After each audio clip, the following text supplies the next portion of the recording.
Loss aversion is a little like if you're hanging onto a rope on a rising hot air balloon.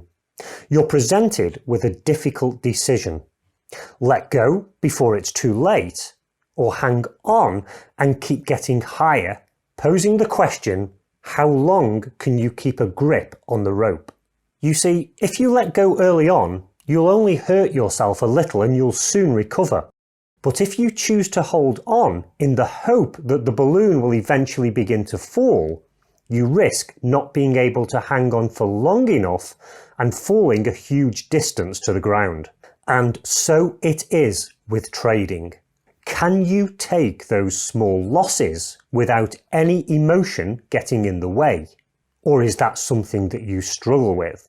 Well, the Darwinex loss aversion attribute attempts to measure this behaviour and determine which kind of trader you are. Whether you're a trader that can take the small fall easily, or whether you're the kind of trader that holds on to the rope. So the ability to measure loss aversion is a good addition to the overall analysis of a trading system. Let's take a look.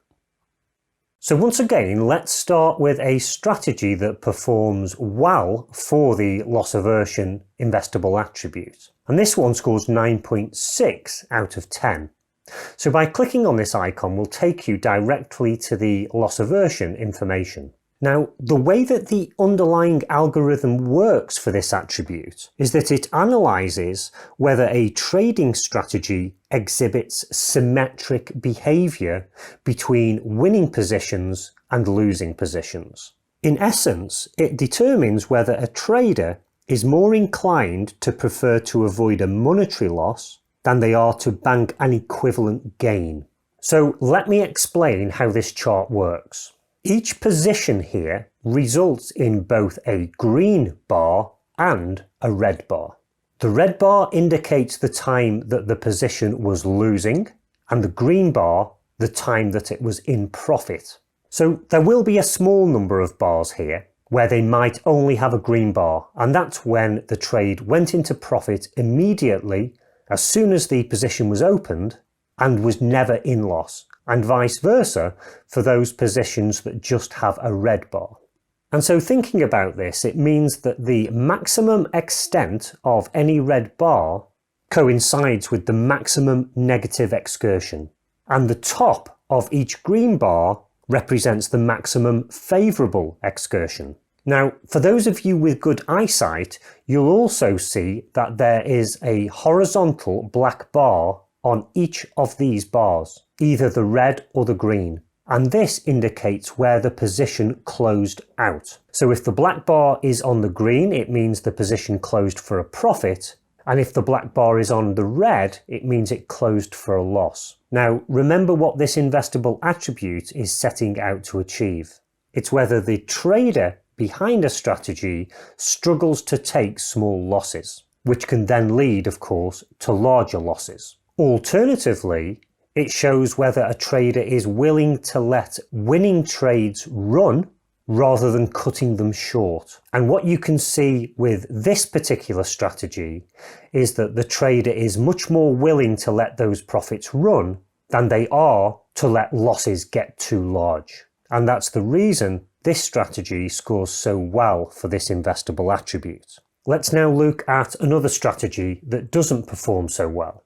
Here you can see that the chart is almost reversed. It appears that the majority of winning positions are cut short, and there are some significantly large losses on the account. So this one here, for example, resulted in a 7.5% loss on the account, even though it eventually closed for a 2.1% profit.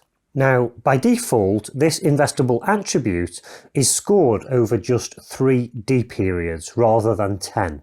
And this means that the score does have a chance of changing relatively quickly if the behaviour within the trading strategy changes.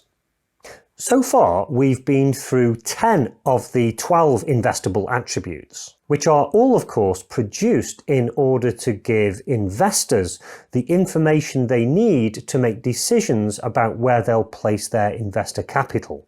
And so that just leaves 2, performance and the capacity investable attributes.